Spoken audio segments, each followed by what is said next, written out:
I have come here to chew bubble gum and kick ass. And I'm all out of bubble.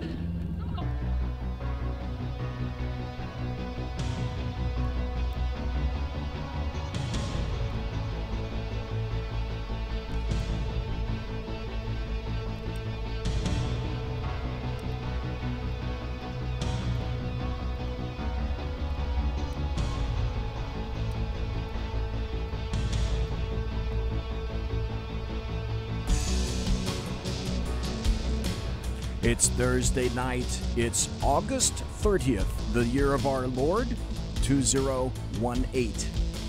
And you're listening to the Bloviating Zeppelin, and this is the Bloviating Zeppelin's Berserk Bobcat Saloon radio show, live and direct right here on the SHR Media Network.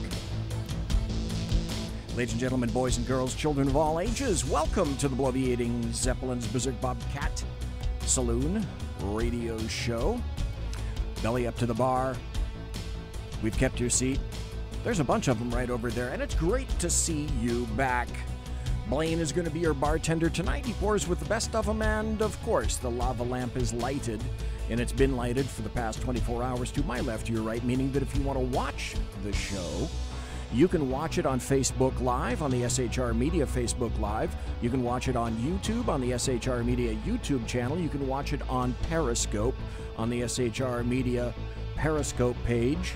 I think it's called SHR Media Periscope, or excuse me, SHR Media Group on Periscope. So if you want to enter it into your favorite search engine, you can find it that way. And also, if you want to listen, just listen. I have it on good authority. 2 ways to listen. One is go quick like a bunny to shrmedia.com. And that's also where we have a chat page. You can, welcome to Mike in chat. You can also, we are on, I am so proud to tell you this, we are on iTunes. Can you believe it? If you have iTunes, and I'm not an Apple guy, but it's nice to be able to say that we're on iTunes. But if you're an Apple person, you can find us now and plug into your iPod or your iPad or your iPid or your iPods and listen to us if you're an Apple aficionado. Mike in chat says, "What up, BZ?" Okay, here's the deal. For tonight, Sean is going to be... Oh, Mary. Welcome to Mary, Traveling Cynic. Good to see you there. We're going to have, in hour one, we're going to have Jeff Dunetz on the show. And Jeff has been here before, and Jeff is a great guy. We're going to have Jeff introduce himself, because I'm going to make him work. And then in the second hour... have we got a ton of buttery political goodness just for you while everybody's shaking hands and playing nicely in the chat room, at least on the shrmedia.com side. I forgot to tell you this, though. I forgot to tell you that we don't water our drinks just like we don't water our conversations, politics, religion, crime, culture, economics, race, sex, science, law. We talk about it all right here at the Saloon. Nothing is sacred. The speech is free, but the booze is not. All that we ask is that you flush the toilet, jiggle the handle. Apparently what someone failed to do last Tuesday, if people remember. And don't forget to tip your waitress. Now, when I tell you that we talk about race, sex, science, religion, politics... Sackhead Sean was on the show last night with me, not Sackhead's Clint. It was Sackhead Sean who came on, and we talked about some things that maybe people think we shouldn't have talked about. And I don't know, maybe I got a little bit too deep into the weeds with regard to the things that have transpired recently with the Catholic Church and with the Pope. And it affected me personally. And that's one of the things that I said. I kind of went out on about I guess you could call it maybe something of a 10-minute oration about the Catholic Church. And maybe in retrospect, perhaps I should have done this. I should have, oh, hey, look, who's calling in? Let's see who's calling in. Does this happen to be Jeff? Is this the number I'm calling? This is the party. Let me connect you to the party that you think you're calling, where the party of the first part can contact the party of the second part, only under the party line. Speaking of party line, are you sufficiently old, Jeff Dunetz? By the way, ladies and gentlemen, boys and girls, I have the distinct pleasure of speaking for the entire first hour to the lovely, butimous, sagacious, and ubiquitous Jeff Dunetz of lidblog.com. And here's the funny... But I'm also dressed. By the way, you're not doing what people do like on NBC, CBS, and ABC, where you're a news anchor and you've got a shirt and a collar and a tie and a nice coat, and underneath the desk you're either naked or you're wearing your skivvies or your jammies. You're not doing that to us tonight, are you? No, I'm fully dressed. Okay, all right, thank you. Because remember, your mother's watching too. My mother's watching from above. She's always watching. Okay, point well made. I was going to introduce you, and you've been on here before. First, let me mind my manners. And my manners are, thank you for being on here, because I always talk to somebody from the East Coast whenever they're from the East Coast, and I always have to remember my manners and say, Jeff, thank you very much for calling up late at night. You might not believe it, but we have two clocks, two big professional clocks in the studio. One is right over there, and that is Pacific time, which is where I am. And then I got another clock, which is right over here towards the ceiling, which is on Eastern time. And it says 23:07 in military time. That's 11:07. So it's late for you. And the point being, I want to thank you for staying up so late and being here on the show. That's my point. Yeah, but you got to thank understand you. something. Okay. This is fun. Well, I This think is it. fun. I think it's fun. So it's worth staying up late. Okay. Well, thank you for that. I appreciate that. That said, though, this has kind of been the BZ Jeff Dunetz week, and I have to explain. That's true. Jeff was kind enough to have me on his show yesterday well, it was morning for me. It was 2 p.m. in the afternoon for him, and I spent the complete hour yesterday on the Jeff Dunetz show. So Jeff Dunetz yesterday hosted me. And I said, hey, Jeff, do you have time? Maybe you can come on my show. To which he replied, okay, if you come on my show. And we so... No, actually, I was about to text you and see if you could come on. And I beat you to it? And you beat me to it. Okay, all right. Well, whenever Jeff and I talk, we have a hell of a lot of fun.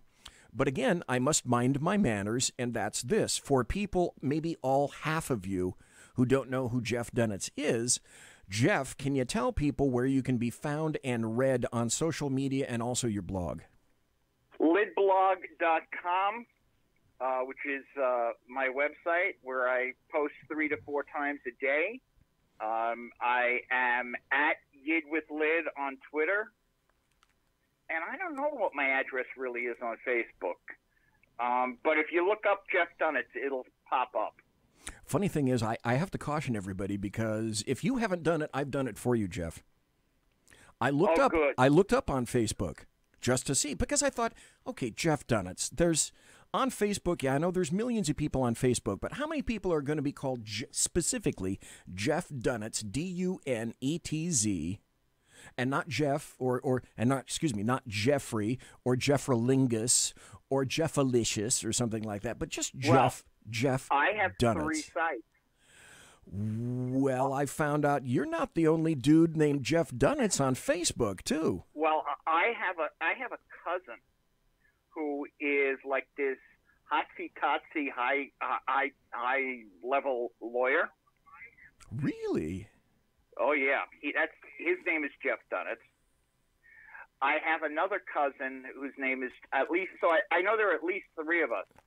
But the neat part about the cousin that's the lawyer, I set him up because we went to the same Boy Scout camp at the same time. Okay. And I got in trouble, and they called his father. Hello, mother. Hello, father. This is me from Camp Granada. Only you and I would remember that song. That's true. Okay, Brain Tickler. Who was that sang that song? Alan Sherman. Alan Sherman. Yep, bingo. This is me from. You know what his other song? What some of his other songs were? If you give me another hour, I might be able to come up with the other one. That's HORWITZ spells Horowitz. Really? Oh, absolutely. Okay, well, first things first, we got your social media and your website out of the way. And again, for the half a person who's in here who has never listened to you before and they don't know anything about you, maybe you could give like a 60-second overview of what you've done. Because I one time, I fried my brain. Smoke came out of my ossicles when I tried to recall all of the things that you've done in your life, all the people that have employed you. I mean, big-time people. All the places that you've written for, all the massive... By the way, Jeff has his own radio show, obviously, as I alluded to, and talk about big-time peeps who have been on his show. There's been a buttload of them. So can you give kind of an overview of some of the jobs that you've held? And I'm trying to... Okay, Jeff, hang on just one second. I'm trying to impress the crap out of people here, and I want you to name names, drop big names of people that have been on your show, because you've got a ton of them. I started out as a child, and it was a hard childhood because my mother breastfed me through falsies. Oh, that was difficult. Yes. I've written for, I wrote a lot for Breitbart when Andrew was alive. I've written for, who have I written for? I've written for Hot Air when people have been on vacation. American Thinker. I killed two David Horowitz sites, Newsreel and Truth Revolt. I wrote for Iran Truth before the Iran. I've written a lot of places. Right now, I write for my site. I generally I have a weekly column in the a Long Island Jewish paper called the Jewish Star. Okay. And all across the what used to be Liberty Alliance, all across those sites, we tend to share with each other. Okay, and you've had a ton of people on your show. Just off the top of my head, because somebody reminded me in chat. Okay, Traveling Cynic reminded me in chat. Thanks, TC. I needed the help. Trust me. For example, Ed Morrissey. Didn't you have Ed Morrissey on yes, like 2 weeks ago or something like that? Chuck's never been on my show, though. Traveling Cynic. I've had Ed Morrissey. I've had, who have I had? I've had Kurt Schlichter. I've had a lot of people. I've had you on. Do you see what I did there, though, Jeff? Nudge, nudge, wink, wink. Did you see what I did there with that Kurt Schlichter? Hey, don't you have a special guest coming up here in a little bit on your show? In a week and a half, I have Brigitte Gabriel. Ooh. And then the week after, I have Kurt Schlichter, both of them to talk about their new book. I've had Dick Morris on. Okay, there you go. There you go. Now you're slamming them. Now you're hitting them out of the ballpark. Kaboom! You know something? What's that? I have to tell you something. Okay.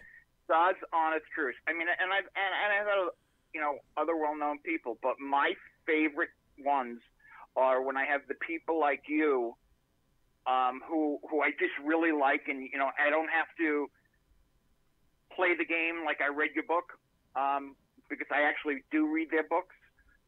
And I enjoy just talking to people like you, to talk to people like Ken McClinton I've had on a couple of times. Ed is one of my close friends. I think that's way cool. That is way cool. And a couple of times when I've had people on, like, let's see, I've had Jesus was on, but he's been busy lately. Yeah, very busy. I'm certain of that. But other than that, I mean, like I said, the fun ones are the people like you, because you're buddies. You know what I'm saying? I do. Ed Morrissey. I'd like to chat just a second about Ed Morrissey, and maybe you can correct me. Ed Morrissey is from hotair.com, and that's a big deal. Yes. That's a big media deal because Ed Morrissey, before he was Hot Air, wasn't he Captain's Quarters? Yes. Okay. And But more than that, out of all the people that I've met doing this writing thing, mhm. he is the most decent human being out of the everyone I've met. And I mean, not only is he bright, not only is he a great writer, but he's just so decent. And actually, so is his wife. Is he an East Coast guy, too? Is he anywhere near you in New York? No, Minnesota. Oh, Mina's so cold. Okay, gotcha. As a matter of fact, all week he's been broadcasting from the Minnesota State Fair. Ah, now that's a great gig if you can get it. Anyway, Ed Well, Morrissey. You know, they fried his microphone because they fry everything at the Minnesota State Fair. I would love to have heard that show post-frying, so to speak. Anyway, talking to Jeff Dunetz of lidblog.com. And, Jeff, just for you, I brought this new thing on board for the people that are on TV, that are watching. And there's your promo. Cool. I've written down your name, and there's the name for people that are watching, and I wrote down the name of your blog. So Jeff Dunetz is at lidblog.com so that you can see where to go to find him and read his stuff.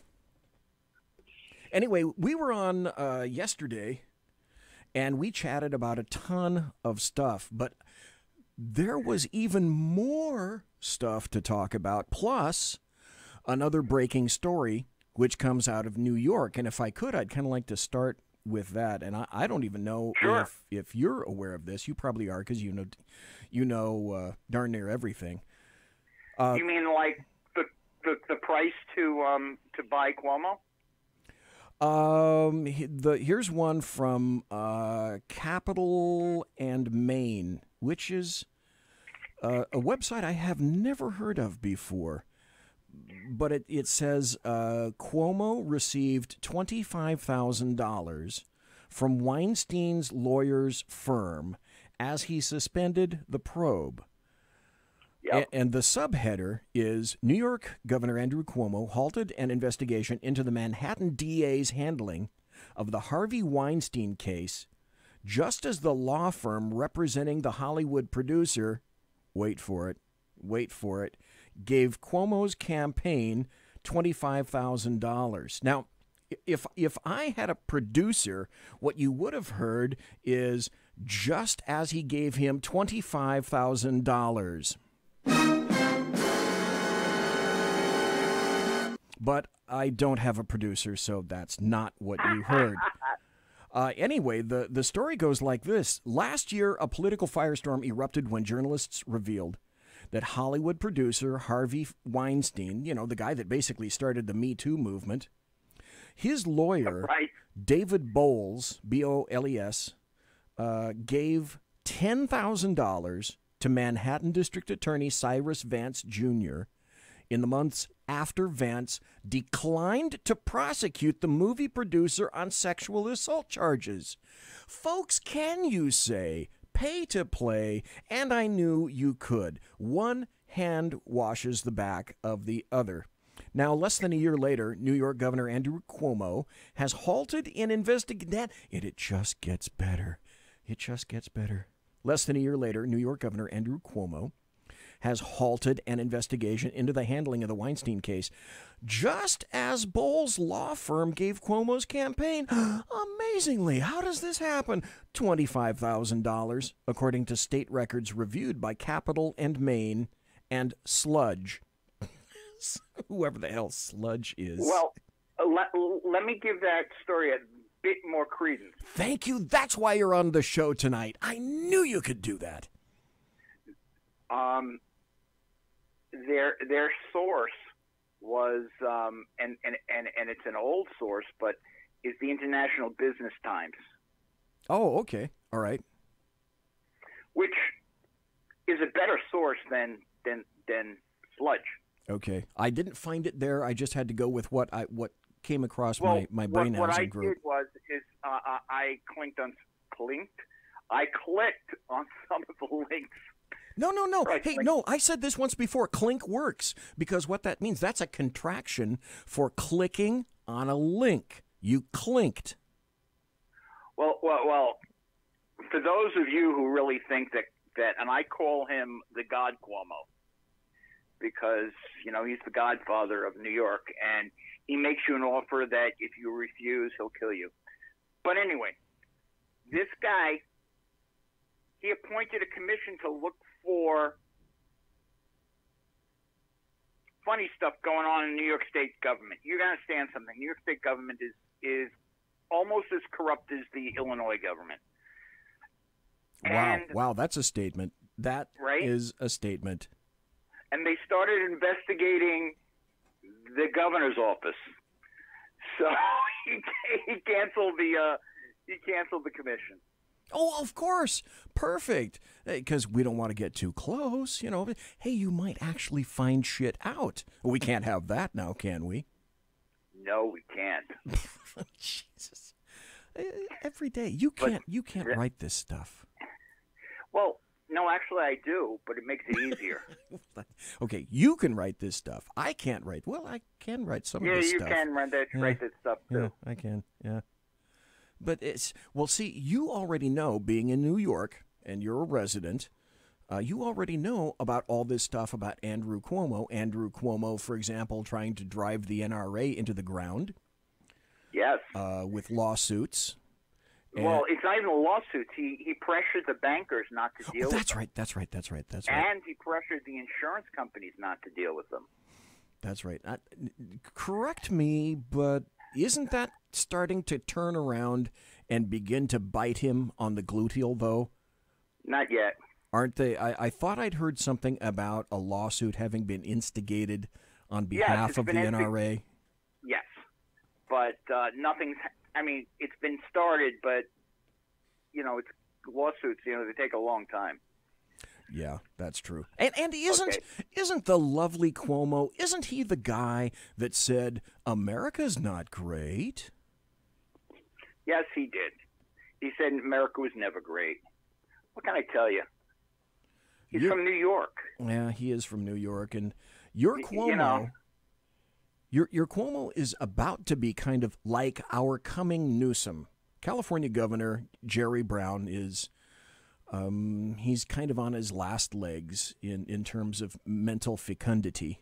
I'm being very kind here because the CHP deigns to let him out only on good days.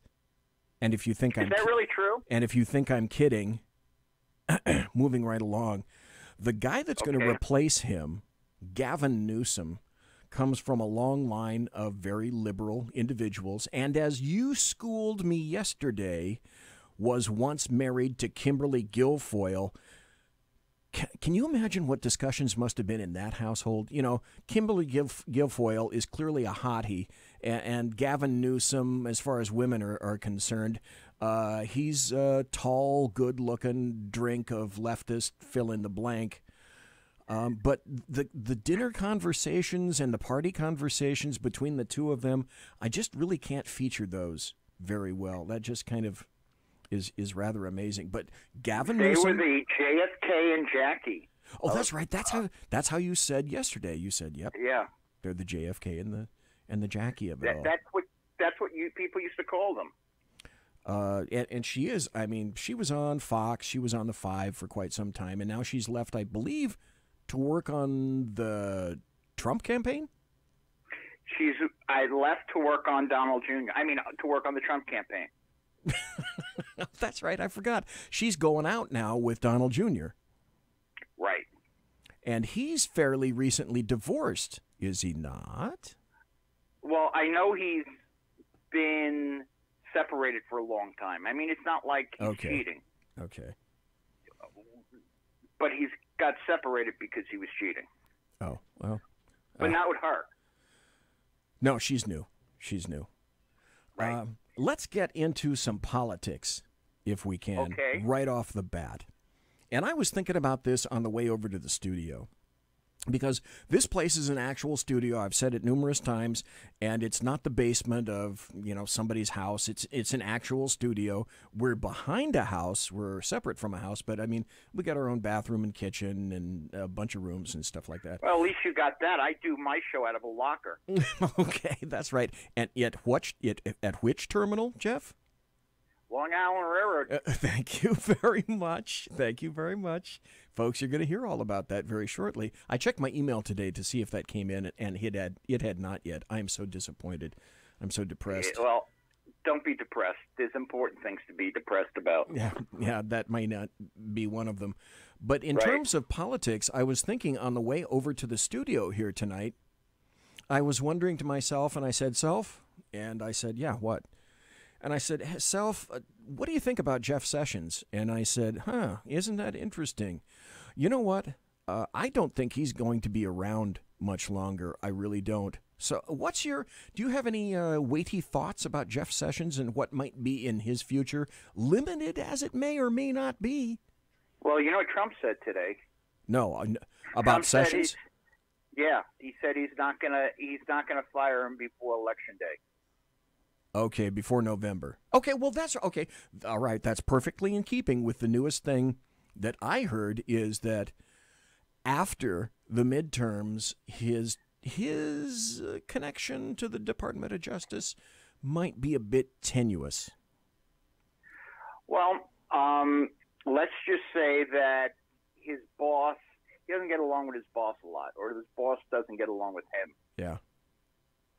But you know what I would be thinking about tomorrow, and I don't know anything. Okay. But if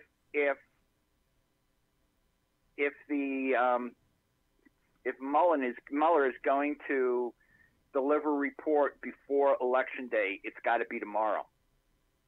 Okay, now why tomorrow?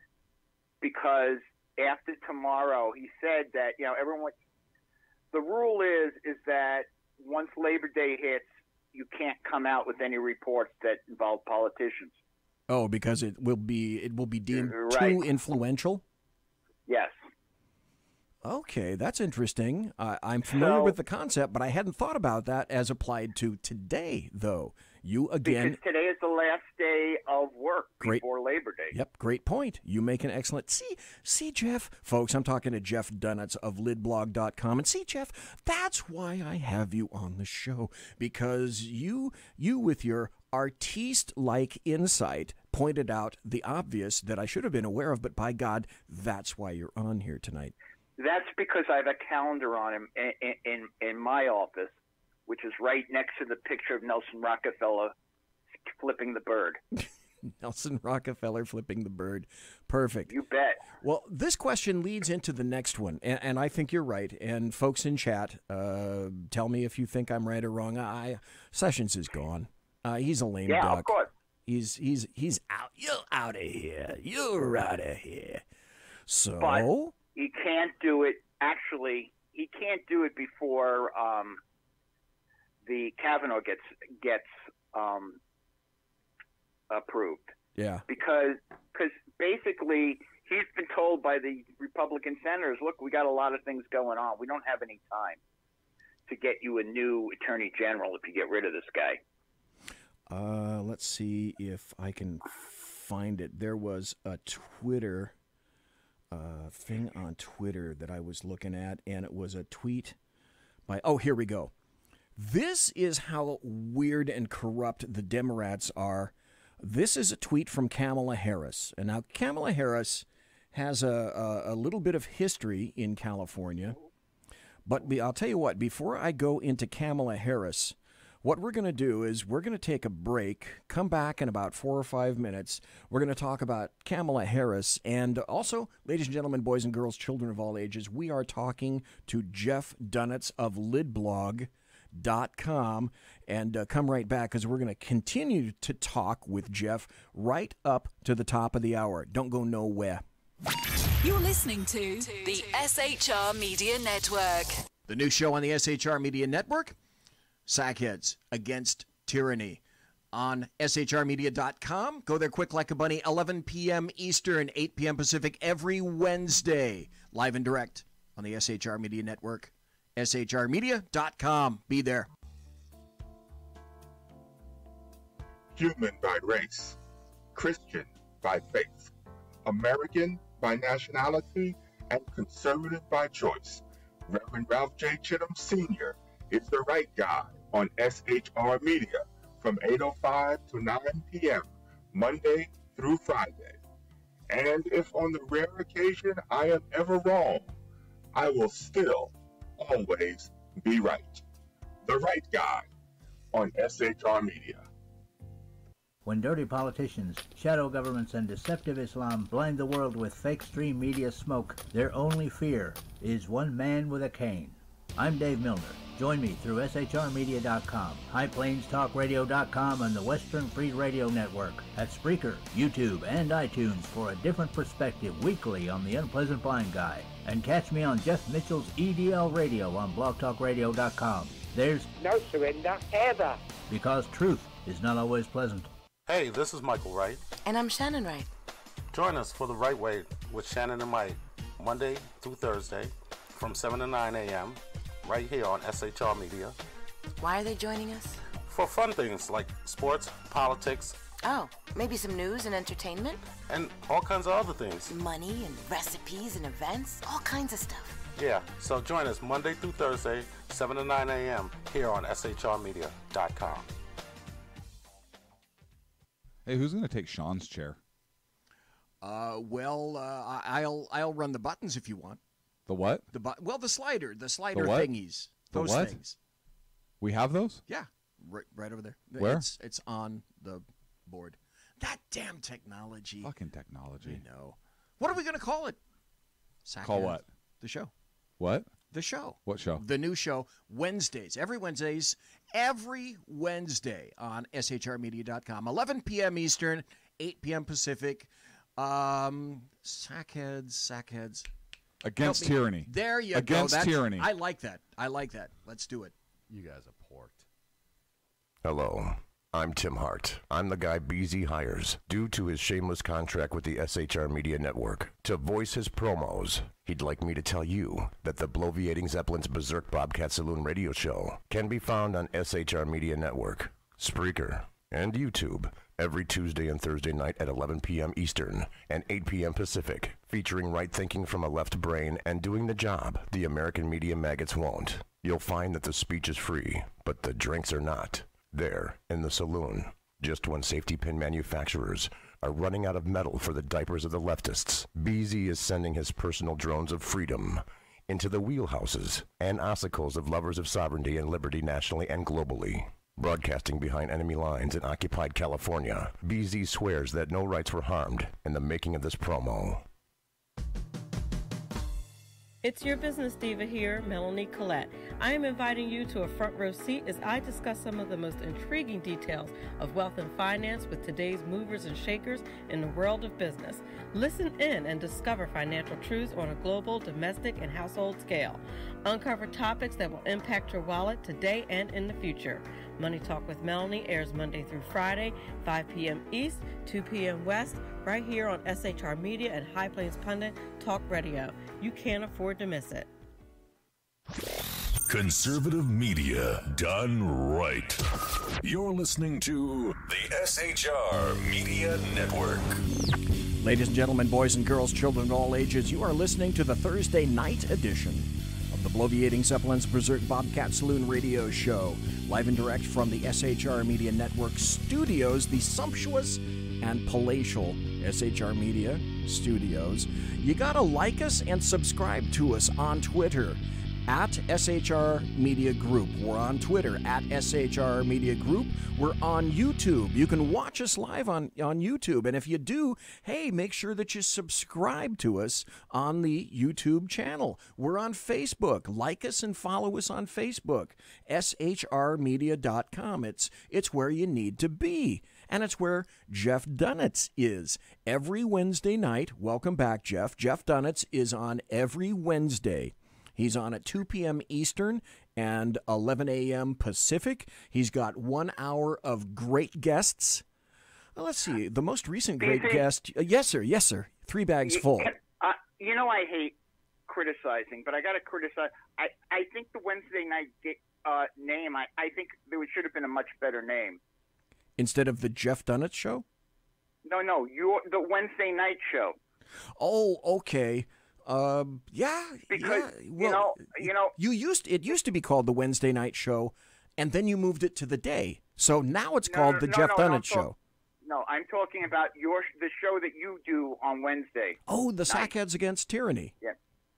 I if you see what Fox has done that's very successful, this should be called. It should be called the Jeff Dunetz Show After Show. Oh, right. Like the other guy that we know, radio blogger, Dwayne Patterson from the Hugh Hewitt Show. Right. He has his own after show. And then he also partners up, Dwayne Patterson partners up with Ed Morrissey for a radio show. He does on Thursdays. Thursdays. Okay, so he was on today. So anyway, just to remind everybody, Jeff is at lidblog.com. All right, where's my sign? I'm all about promoting the stuffing out of you today, Jeff. See, there we are. And if you're watching, that's where you need to go. If any of you want to play producer, I can go more than one day a week. It's just a question of I don't have the time to get guests more than one day a week. Yeah, I know. Okay, that's a story. Oh my God. Folks, if you think that having a radio show is all fun and games, when you finally get somebody on the air and you know the phone works, then it can become fun and games. But Jeff, maybe you can tell us about some of the trials and tribulations of trying to arrange for guests for radio shows. Holy crap! I've had a friend that screwed on me twice. Although my highest rated show was because I just ranted like crazy for that whole show, and the podcast was very popular. Did you rant about that person? No. Okay, good. All right, because you don't want to burn those bridges. You don't want to burn those bridges. Besides, I have guests on. You asked me to say who I've had on the show. I've had Victoria Cosa on. Now, Victoria is a special assistant for President Trump for national security, and a member of the National Security Council. Okay. And you know how some people have say that funny line, I could tell you, but I'd have to kill you. Right. When Victoria says it, she means it. And she probably, I don't know her, but is she one of these people that could break you in two? No, but she could arrange for it. She knows people named Guido. No, I think, but seriously, she's a member of the National Security Council. Oh. And knows secrets that we shouldn't know. Oh, yeah, she knows people. Before the break, I was talking to Jeff, and I said we were talking about Jeff Sessions, and then Jeff Dunetz, who we're speaking to here, brought up Kavanaugh. And I said, that harkens me back to a tweet from Kamala Harris. Now, Kamala Harris comes from California. She's still in California. Kamala Harris is best known for being the San Francisco City and County DA, and she decided actively that she was not going to seek the death penalty for a cop killer from an SFPD officer was killed. And that made everyone really happy to know that that's how much she valued police officers' lives, as in not. Then she was elected as Attorney General. I'm sorry. She was Attorney General in California. Now she's one of the state senators. With Feinstein, she's replaced Barbara Boxer. And people who was the dumbest person in the Senate. Instead of Boxer, sometimes it was Barbara Box-O-Rocks, so to speak. But let me tell you something else about Kamala Harris. Okay.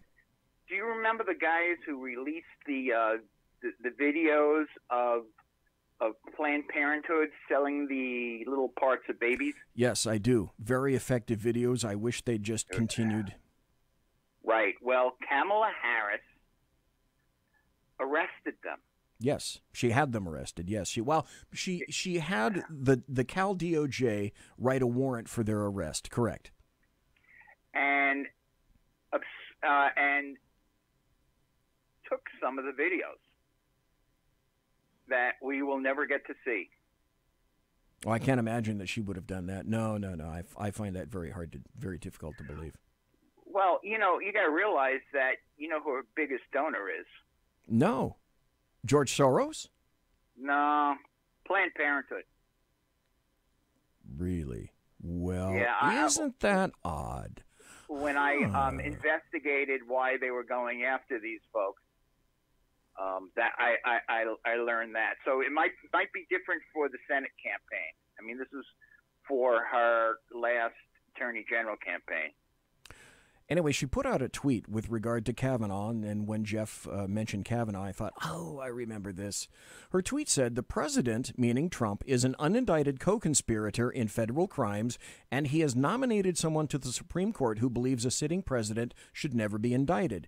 Retweet if you agree that Kavanaugh's hearings should be delayed until these investigations are completed.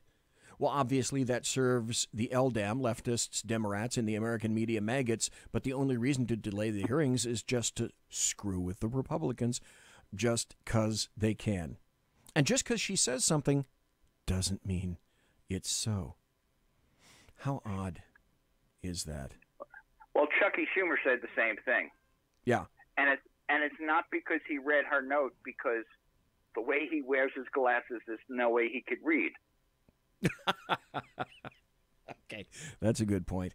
Here's another story that just came out, and Jeff, I'd like to get your take on it.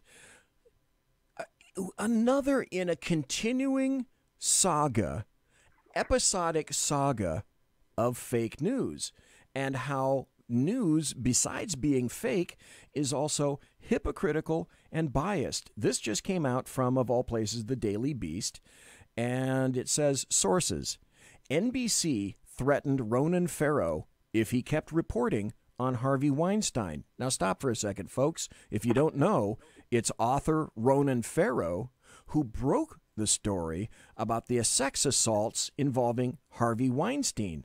The subheadline of this is, Ronan Farrow had already left NBC News, but a top lawyer at the network threatened to smear him if he continued to pursue the Hollywood mogul, multiple knowledgeable sources say.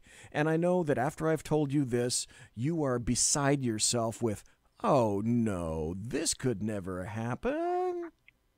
Well, you got to understand something. Harvey Weinstein is Jewish. They own the media. Right. That's obvious. Those are facts and evidence. I'm not on that committee, but that's why they did it. Well, come on, be honest. I value honesty and clarity. You're on every other Jewish committee, aren't you? No. If I was on the media committee, traffic would be a lot bigger. Okay, well, that's true. That's true. You would bring a lot more traffic. That is true. And if I was on the banking committee, trust me, there would be people whose credit cards I'd cut off. To continue with this story, it says, the producer who worked alongside Ronan Farrow at NBC News on his Harvey Weinstein investigation quit in protest earlier this month. Rich McHugh tendered his resignation on Friday, August 17th, a year to the day that the Weinstein story left with Farrow. I'm sorry, I'm trying to read this story, and there's a cat around my legs. She's meowing. I don't know if you guys can hear that. Oh, wait a second. He was working with Farrow even after Farrow left, or? It said the producer who worked alongside Ronan Farrow at NBC News on his Harvey Weinstein investigation quit in protest earlier this month.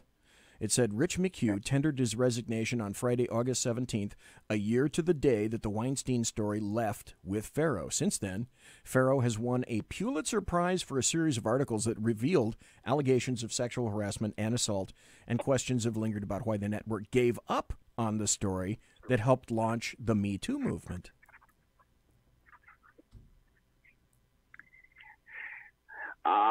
Because Mr. Weinstein is a very powerful man in Hollywood, and they did not want to. Now, here's another story that's being quashed. Okay. See, again, that's why I like to have you on the show. The you man know who's stuff. the man who's running for Attorney General of Minnesota, that died down real quick, didn't it? Okay, who was that? Refresh my memory. Keith Ellison, remember? Oh, right. Yes. Right. Yes. They said, that was 2 weeks ago, they said they'd do interviews with him and figure out what was going on. Have you heard anything? I've heard the crickets chirping in the fields, and that's about it. That's right. Nada. That's all you're going to hear. And it wasn't just, something in passing, like he may have brushed against some female as walking by. No. The information is that he thumped his wife. Girlfriend. Or I'm sorry, girlfriend. Okay. Beat her up, tossed her off the bed, and the girlfriend even has a video of it. Oh, but we can't see that because obviously, absent the video, there is no proof, and we need to bury the story. We need to bury the lead. Well, she doesn't want to share the video because she says that people should believe her on her word. Okay. And, if it was Hillary, and Hillary always said, believe them right away, unless you were raped by my husband. Right. But, yeah. Funny how that works out. Yeah, well. Yeah. But the other interesting thing is I love the Republican Party. They're going to investigate when he beats a girl.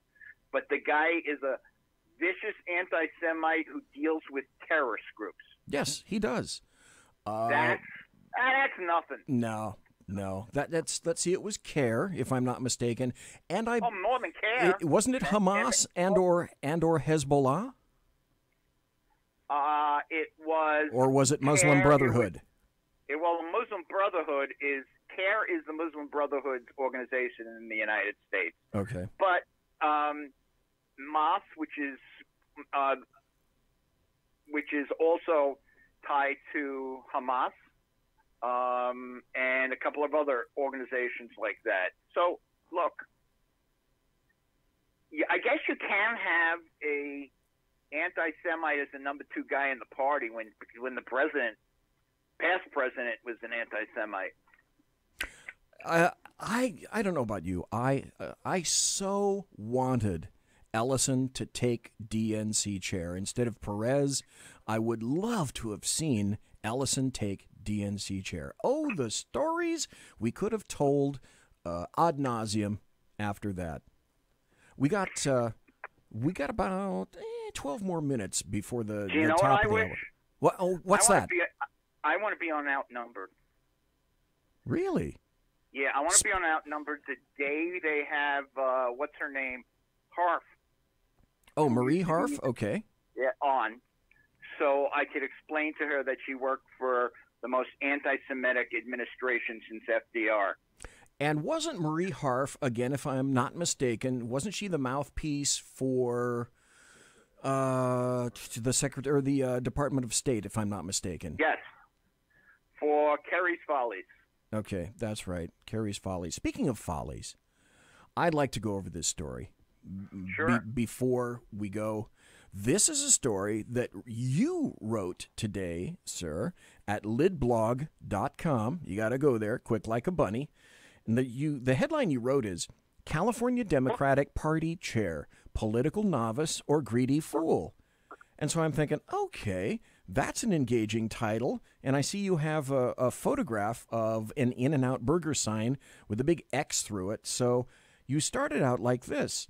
There are perfectly reasonable reasons not to frequent the California fast food chain In-N-Out burger. I almost said booger. He said that would be a perfectly good one. He said booger. Some people object to any fast food joint, or there are people like me who don't eat burgers that aren't kosher. But then there are the Democrats, at least the California Party chairman, who wants to, dig this, folks, dig this, wants to boycott In-N-Out Burger because the company donated money to the state's GOP. But wait, it gets better yet. It gets more foolish. They donated money to the state's GOP, but they also donated money to the Democrats. But that's not what they're objecting to. They're objecting and want to boycott In-N-Out because they sent money to the GOP. It's perfectly fine if you send it to the Democrats. So how did this story come to your attention, just out of curiosity? It was a big talk on Twitter, but everyone was talking about it from the point of view of how could they boycott this? They're not tolerant. My thing is, I got to tell you something. Okay. I used to work for a guy who owned a lot of companies, and he had an apartment. One of his apartments was in New York because my company was in New York. Okay. And this guy, when I started working for him, he goes, "Oh, what are you, another New York liberal?" Because this guy was terrible right wing. Okay. And he gave a lot of money to right wing, but he also threw parties for fundraising parties for his neighbor Schumer. Because most people in companies give to both sides. Yes, they're bidirectional, just like Trump, before becoming president, was bidirectional. He would donate cash to the GOP and also to the Democrats, just like you say. They like to grease both sides. Right. So when this idiot, Mr. Bauman, decided to, throw a fit about the donations of Republicans and the Democrats, he's an idiot. Okay, he's an idiot because he knows that's the way the world works. And I was actually surprised that they gave to both, but they did, because from a management philosophy, they're a lot like Chick-fil-A. Okay, there are, from what I understand, they have biblical phrases on the cups and things. Okay. So they're very religious, the owners, but they knew they wanted to keep both sides happy. And this idiot Democrat is saying, well, let's boycott them. It's like, this isn't his first party. No, he's been doing it. He's been doing it for some time. Right. And I bet you, especially in Hollywood, maybe the big directors are all giving to the Democrats, but I bet you the studios themselves are giving to both. Oh, you can probably take that to the bank. Here's what I consider to be your classic paragraph. And this is the killer, and this is the one that knocks your story out of the ballpark. In-N-Out is a hamburger chain based in California and has a menu featuring double burgers, fresh-cut fries, and what I understand, it also has a legendary secret menu. And if you know the secret menu, you can order your things animal and blah, blah, blah, all sorts of stuff like that. But its menu doesn't have anything to do with boycotting threats, nor does the fact that it's owned by a deeply religious family known for discreetly placing Bible verses on hamburger wrappers and soft drink cups. Here's the sentence out of the whole story where you knock it for a home run. No, the Democrats are angry with In-N-Out because of its bipartisanship. Bingo. Exactly. So what they're saying essentially with, we have to boycott In-N-Out is bipartisanship? No, we're not going for that. And think about it. I didn't want to go there, but I almost went there. Because all day, all afternoon, I am hearing bipartisanship, John McCain, et cetera, et cetera, et cetera. Right, exactly. And that's when they did it, I mean, I don't know. Did you hear the speeches? I mean, Joe Biden. Oh, yes, briefly. Joe Biden, I was so surprised that he didn't pull like a real gab, like say, "Hey, come on, John, get up and take a bow." God, for those unaware, Joe Biden, a long time ago in a galaxy far, far away, was making a speech and was trying to acknowledge another politician. And he said, "Come on, blah, blah, blah, stand up and take a bow." Except the problem was the guy was in a wheelchair. Oopsie, another Bidenism. Well, that's why I always called him the Schmotus. He was the Schmotus. He was the Schmo of the United States. Oh, God. Again, I was going to say you can't write this stuff, but, well, yeah, you can write this stuff. most deaf you can write this stuff. Well, yeah, I write most of the time. Sometimes I just monkey it around. Okay, you want to go there? All right, we're going to go there. Maybe you can fill us in. We got about another 5 minutes left before the top of the hour break. Maybe you can fill us in on the Jeff Dunetz view of the Ron DeSantis comment about monkeying around. Well, I mean, Ron DeSantis made a perfectly legitimate comment. Yep. He was talking about the socialism of his opponent, who happens to be an African American, and he said that, you know, things are going great now. Don't monkey it up. Actually, do you want to hear the whole thing, not just taken out of context, but everything essentially that he said has created such an incendiary response to all of this? This is what he said. I mean, this is Florida elections are always competitive, and this is a guy who, although he's much too liberal for Florida, I think he's got huge problems with how he's governed Tallahassee. He is an articulate spokesman for those far left views, and he's a charismatic candidate. And, I watched those Democrat debates. None of that was my cup of tea, but I mean, he performed better than the other people there. So we've got to work hard to make sure that we continue Florida going in a good direction. Let's build off the success we've had on Governor Scott. The last thing we need to do is to monkey this up by trying to embrace a socialist agenda with huge tax increases and bankrupting the state. That is not going to work. That's not going to be good for Florida.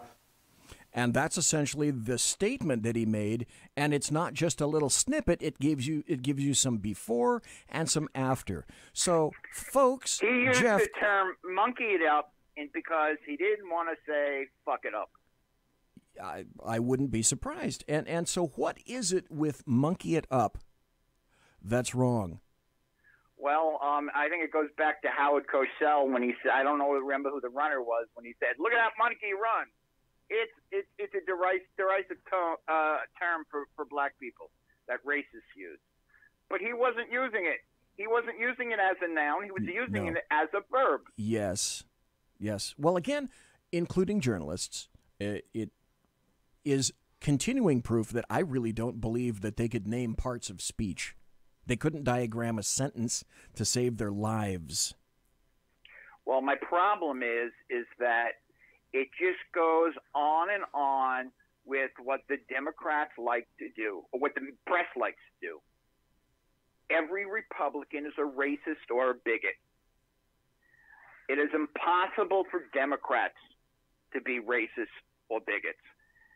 And I went through DeSantis, and then I went another example where Barack Obama, when he was selling the Iran deal, was using all these, what do they call them? The terms? Oh, dog whistles? Dog whistles about Jews. About Jews that opposed his deal were the ones who got us into the Iraq War. Something that usually only Pat Buchanan says that kind of stuff. And the interesting truth is that Bush the 43rd asked the Prime Minister of Israel for his opinion. And the Prime Minister of Israel, Ariel Sharon, said, "Don't be a schmuck. If you get rid of Hussein, then Iran's going to take over the area. You don't want that to happen." Yeah. Guess what happened? Exactly. Yeah, that was tough. Well, that and Sharon having the strokes. But so the advice from Israel was, don't do it. Netanyahu was a private citizen. He was going around saying, do it, do it, do it. But he was a private citizen. He wasn't part of the government. So Obama basically set up, and there were a couple of other incidents of that type where, those Jews are a bunch of warmongers. Oh, of course they are. Oh, wait, that's not they, it's you. You're responsible. You, Jeff, you. No, I'm not responsible anymore. Did you, you turn the baton over to somebody else? Well, in Brooklyn, Yeah. there was somebody running for city council, for state senate, Right. who told people that she was an immigrant from Colombia and a Jew. I remember that. Okay. Well, last week somebody proved that she wasn't really an immigrant from Colombia, and this week I proved that she wasn't a Jew. But I came up with a compromise because I'm that type of guy. You are. You are bipartisan as much as you possibly can be. Well, I hate to hurt people's feelings. I said that she could tell people she was a Jew, and I wouldn't say a word. Okay, as long as she just called a press conference and decided to take responsibility. She personally owns the media. Oh. She personally runs the banks. Okay, and you know what? And I wanted her to have another one that that it was tell Abbas that 2,000 years ago, it was the Palestinians that killed Jesus. And my thinking of that was the Palestinians would come back and say, "What, are you crazy? There were no Palestinians then." That kills their other argument. Yeah. Two birds with one duck, so to speak. Folks, we've been talking to Jeff Dunetz of lidblog.com. And Jeff, thank you ever so kindly for being here. Thank you for staying up so late. It's like it's midnight 02 right now where you are on the East Coast. So thank you again, sir, very much for your time. We're going to have you back. I'd love to be back on your show. And you will be. And, well, you will be, too, except it's a lot easier for me than it is for you. And, again, so that's why I say thank you for staying up so late. Folks, that was Jeff Dunetz of lidblog.com. We're going to take a break, come back, and there will be more buttery political goodness. Trust me. And if you want to laugh, have I got something for you to laugh at? Oh, my God. I played this thing. I think Monday is when I first saw it. It's an audio cut that I'm going to play for you, but it's a video. You need to see the video as well. So at the end of my show tonight, you got to go find this video. But even the audio is funny as hell. The first time I heard it, I played that thing at least probably another 10 times right in a row. You're listening to the SHR Media Network. The new show on the SHR Media Network, Sackheads Against Tyranny, on shrmedia.com. Go there quick like a bunny, 11 p.m. Eastern, 8 p.m. Pacific, every Wednesday, live and direct on the SHR Media Network, shrmedia.com. Be there. Human by race, Christian by faith, American by nationality, and conservative by choice. Reverend Ralph J. Chittum Sr. is the right guy on SHR Media from 8:05 to 9 p.m. Monday through Friday. And if on the rare occasion I am ever wrong, I will still always be right. The right guy on SHR Media. When dirty politicians, shadow governments, and deceptive Islam blind the world with fake stream media smoke, their only fear is one man with a cane. I'm Dave Milner. Join me through shrmedia.com, highplains.talkradio.com, and the Western Free Radio Network at Spreaker, YouTube, and iTunes for a different perspective weekly on the Unpleasant Blind Guy. And catch me on Jeff Mitchell's EDL Radio on blogtalkradio.com. There's no surrender ever. Because truth is not always pleasant. Hey, this is Michael Wright. And I'm Shannon Wright. Join us for The Right Way with Shannon and Mike, Monday through Thursday from 7 to 9 a.m. right here on SHR Media. Why are they joining us? For fun things like sports, politics. Oh, maybe some news and entertainment? And all kinds of other things. Money and recipes and events, all kinds of stuff. Yeah, so join us Monday through Thursday, 7 to 9 a.m. here on shrmedia.com. Hey, who's going to take Sean's chair? I'll run the buttons if you want. The what? The slider what? thingies. Those what? things. We have those? Yeah, right over there. Where? It's on the board. That damn technology. Fucking technology. I know. What are we going to call it? Call what? The show. What? The show. What show? The new show, Wednesdays. Every Wednesday on shrmedia.com. 11 p.m. Eastern, 8 p.m. Pacific. Sackheads. Against tyranny. There you Against go. tyranny. I like that. Let's do it. You guys are porked.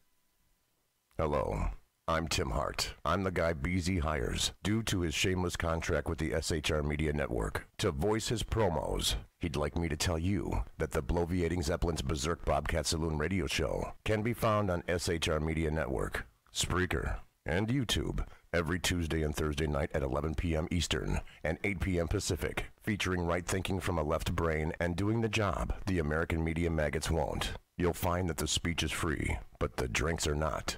There, in the saloon, just when safety pin manufacturers are running out of metal for the diapers of the leftists, BZ is sending his personal drones of freedom into the wheelhouses and ossicles of lovers of sovereignty and liberty nationally and globally.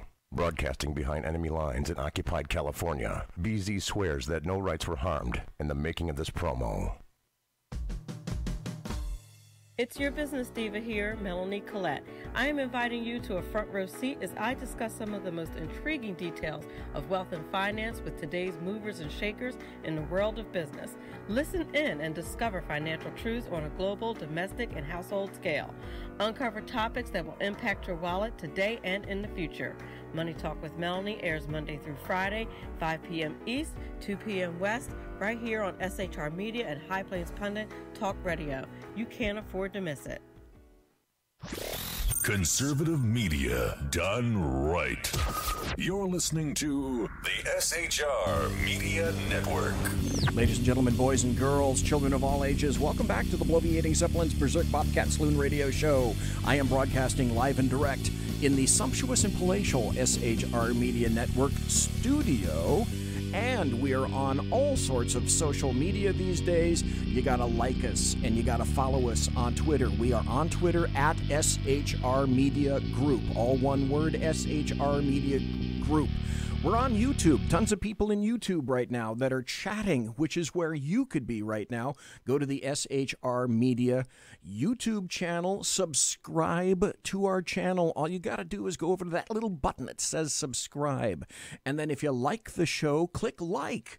The more subscriptions we get, the more likes we can grow the audience. It can be word of mouth. They can come over. They can like my show. They can listen to the Chat Show. They can listen to all the other shows that are carried on the SHR Media Network right there. Also, we're on Periscope. If you subscribe or you follow us on Twitter, when we crank up Periscope, you get a little ding saying something similar to ding. That's literally the word ding.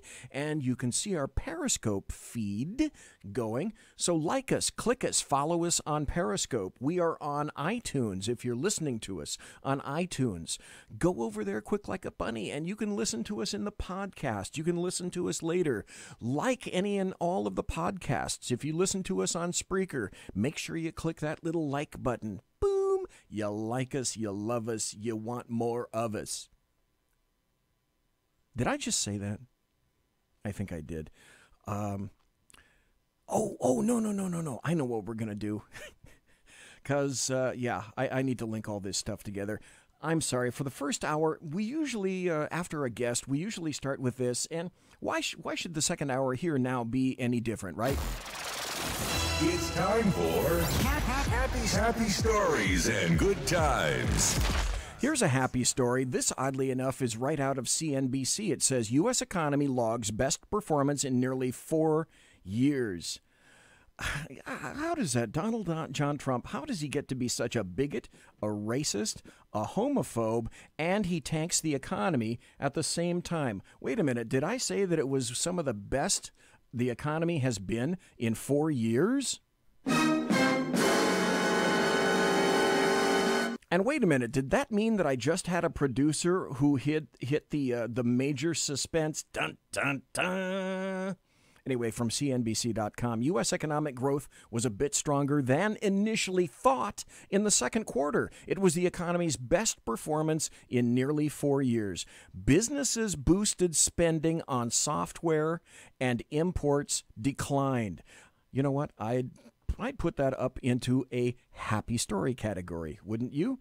Here's another one. This is from CNN Politics. Hey, folks, if you say that BZ is somehow biased and doesn't read or talk about stories from CNBC or CNN, now this is living proof that that's false. Because this story is from CNN. But it's, for once, I'm pretty sure, it's false. It's correct. Did I say false? I didn't mean that. I meant correct. It says, McConnell cuts deal with Democrats to confirm judge nominees. And you may be thinking to yourself, is he really? Well, this is from CNN. From CNN. Senate Majority Leader Mitch McConnell cut a deal with Democratic leaders in the upper chamber to clear a slate of President Trump nominees. One of the top August priorities for the Kentucky Republican, the deal, which permitted 11 nominees to be cleared immediately and another 8 to be voted on next week, will also allow senators who missed most of the August recess to go home for a couple of days before many come back at the end of the week to say farewell to their colleague, John McCain, who died last Saturday. McConnell canceled the August recess after being pushed by restive conservatives in his caucus to stay in session to approve Trump's picks and make progress on oft-delayed spending bills. Many senators hoped the threat would be short-lived, but after liberal Democrats bottled up the nominees and refused to relent, McConnell was forced to take time-consuming procedural steps to overcome the filibusters. Translated is, Trump is appointing more district and appellate judges than almost any other president in history. I'd say that happens to be a happy story. Here's another happy story. This is out of Fox Business. Gun control steps hurt Dick's Sporting sales. Shares slip. Oh, Dick's. Did you step on your dick? Perhaps you did. The company posted a 1.9% fall in same-store sales, bigger than the average estimate of a 0.62% drop, also blaming weak sales of Under Armour products at its stores. Dick's was one of the first retailers to stop selling assault rifles and high-cap magazines, as well as bar the sale of guns to people under 21, following a massacre at a Florida high school in February. The company had predicted that its hunting guns business would be pressurized due to the change in its gun sales policy, but said the move also attracted more people to its stores. Really? Then why this? Dick's said it expected annual same-sales stores to decline 3% to 4%, compared with the 0.3% decline in its 2017 fiscal year. Dick's also said it expects earnings per share in the range of $3.02 to $3.20 for the year ending February 19. So the happy story behind that is, after deciding that they're going to screw over the NRA and gun owners, Dick's is not having a great time, and perhaps one could even say that they pulled kind of a dickly move. Speaking of dickly moves with guns, once again, here's fake news. Now I'm going to tell you the real news. This is from the Washington Times. A shock study. The U.S. had far fewer mass shootings than previously reported. But you didn't hear that report about the conflicting report, did you? A shock 2016 study that, by the way, this is a BZ editorial aside, that was used and quoted oftentimes by leftists, Democrats, and the American media maggots. A shock 2016 study argued that the U.S. accounted for nearly 1/3 of all mass shootings, sparking global headlines about the dangers of an American gun culture. Now another researcher says the original study botched the data. There's a guy named John Lott Jr., president of the Crime Prevention Research Center. He actually crunched the numbers and said his count shows the U.S. had less than 3% of the world's mass public shootings over a 15-year period. That's smaller than the 4.6% of the world's population that the U.S. accounts for, and way less than the 31% of global mass shooters that Adam Lankford, a professor at the University of Alabama, claimed in his widely publicized studies. Translated means all the LDAM used his study as proof that America's gun culture, there are slaughterings going on every day. Oh, wait, hold that thought. Was he talking about Chicago? He said, if you fix the data, you get the opposite result from him, Mr. Lott says. He has the United States way out there, all by itself in terms of mass public shootings. He's simply wrong. The United States, when I go through this, ranks 58th in the world in the rate of mass public shootings and 62nd in the world in terms of murders from mass public shootings. Imagine that. Mr. Lott said he tried to get Mr. Lankford, the guy who originally created that false data, to disclose his data so that he could look at it, but the professor, Lankford, won't share it with him or any other researchers, making it impossible to double-check the original claims or to figure out why Mr. Lott's numbers are so different. Isn't that imagine now? Wouldn't you think that if you're absolutely insistent that your reports are they are the bee's knees, and you had another researcher say, "Hey, I'm looking to confirm that data," wouldn't you be the first person to say something similar to, "Well, yes, come see my data. I have it for everyone to see"? No, and that says basically all you need to know about that data and about that report. If you want to find this next video, I prepped it already. I told you about it. This is 2 minutes and 20 seconds where I was extremely glad that I wasn't drinking any kind of a carbonated beverage when I heard this.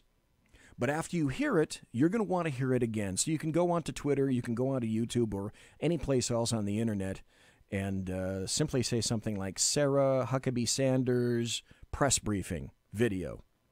And you'll probably get to it quick like a bunny. I heard this. I fell over backwards laughing. This is 2 minutes and 20 seconds of some of the best fun you're going to have probably this week. I need a drink. Okay, idiots, are you ready? I just can't stand the faces of you people. Those dead, questioning eyes. You dummies don't matter. Greedo? What happens when I scratch a horseradish all over my face? Now, why would you do this? Well, definitely gonna scrape it somewhere. Yeah, you don't matter. Mangy? My beard itches pretty bad. Is this because of my bugs? You have literal bugs? Uh-huh. I think it's mainly bed bugs. Okay, you gotta go. Wait, is this about the bugs? Yeah, it is. Stank? Yeah, when is the Roswell you really thought to take your question? You suck. Hey, the way you talk to me, I mean, do you need to talk so evil? Do you need to look like a stuffed baked potato in that Walmart shirt? 'Cause you suck. Lanky? It's been a whole hour since Kristen sat on my whistle. I did not sit on it. Then where's my whistle? It's a really important issue, chomp. Yeah, what about guys like me, you know? Like, our eyes are really honest, but then our brain's got a violent virus. I could not care less. Creature? How can I tell if my Labrador is female? Easy, you suck. Let's see, Sasquatch Steven. Would you rub my feet if I tickled yours? You're weird. Nah, nope. Not even fun tickles? What is that? Listen, I'm gonna punch you and I'll punch in your esophagus. Great. Chocolate curl? You know how I was part of a gang that made bed quilts? Sure. Okay, so this one guy, Benji Binkelman, had this horrible breast problem. Okay, so maybe we'll just wrap that up, turd. What I really need is a craft table, a magic wand, and someone to feed me pickles. Okay, Jeeves? Do you feel you prefer ice sheets or maybe like summer rain? Or I could feed you to the polar bears? All right. Jana? It's Gina. That's what I said. Jana. Gina. I'm sorry? Gina? Yeah, I don't know. Chachi? Stink leg? Bork? Varicose Ken? Disc jerk? Hey, I'm crazy about you. When can I see you? You know, never sounds like a good day. Hey, I'm sensitive, yet dangerous, and I make nachos.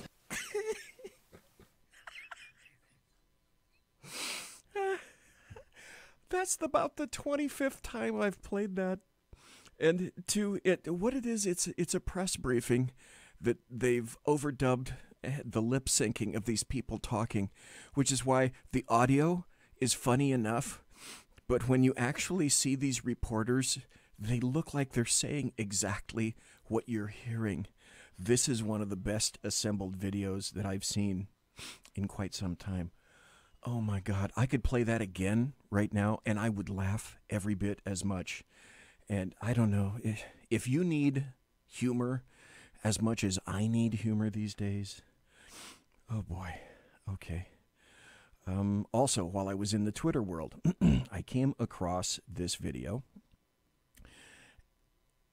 It's so incredibly illustrative of the state of the times, and it's from Dave Rubin at the Rubin Report on Twitter. It's, again, 2 minutes and 20 seconds long. What is it with 2:20? I don't know. In any event, the question is asked, what is a classic liberal? And as you're listening to this, it is the definition of that. As you're listening to this, because it's very well done, extremely well executed, lays out perfect arguments with historical reference.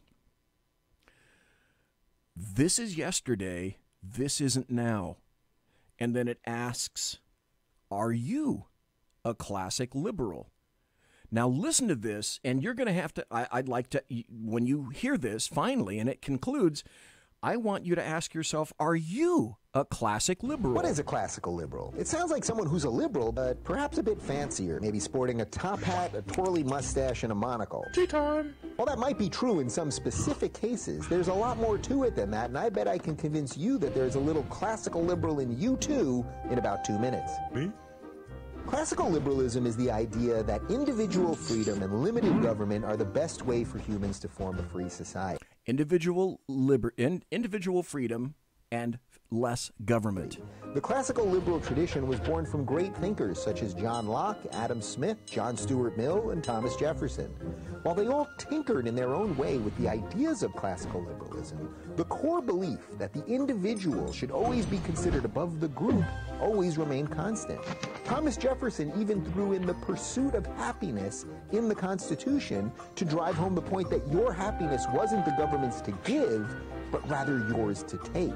That's a classic liberal. Who else does it sound like? Putting the individual above the group not only empowers you to live your life as you see fit, but it also neutralizes the forces of racism and bigotry, which judge people not on their individuality, but on their immutable group characteristics, be it color of skin, gender, or sexuality. These days, liberalism has been confused with leftism or progressivism, which actually has nothing to do with classical liberalism.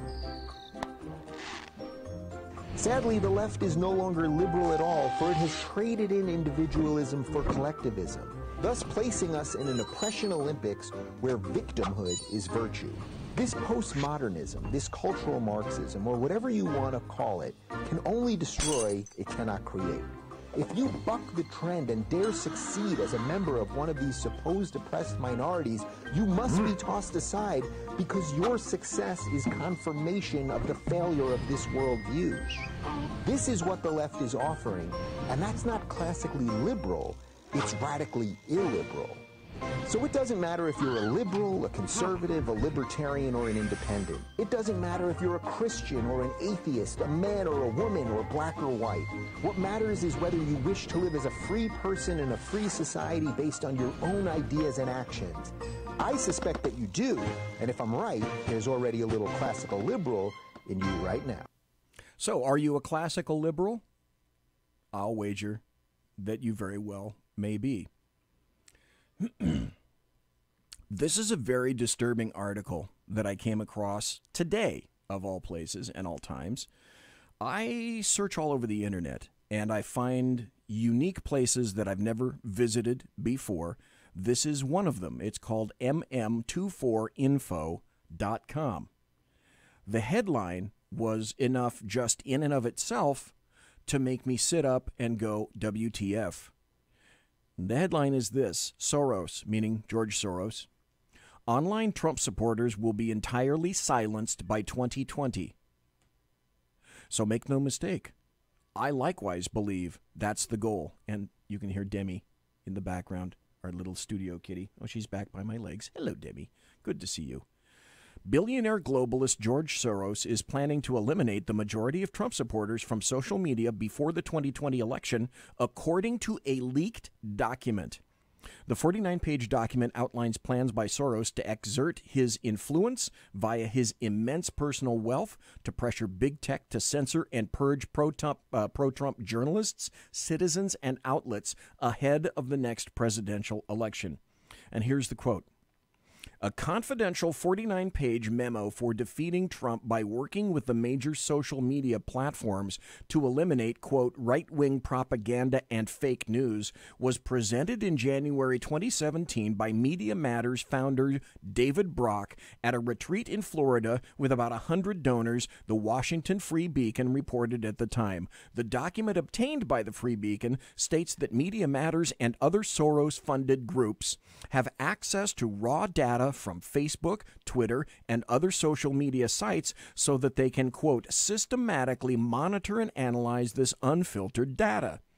WakingTimes.com reports the full confidential memo, which reads like a subversive political manifesto, was written by American liberal political activist and author David Brock, also the founder of Media Matters for America, entitled Democracy Matters, Strategic Plan for Action, and composed in early 2017, it lays out the Democratic plan to oppose Trump's presidency at all costs by waging a daily media war. And we have been feeling the results of this strategy since Trump took office. And after nearly 2 years as president, the media landscape is in utter chaos, and the population is more divided than it has been since the American Civil War.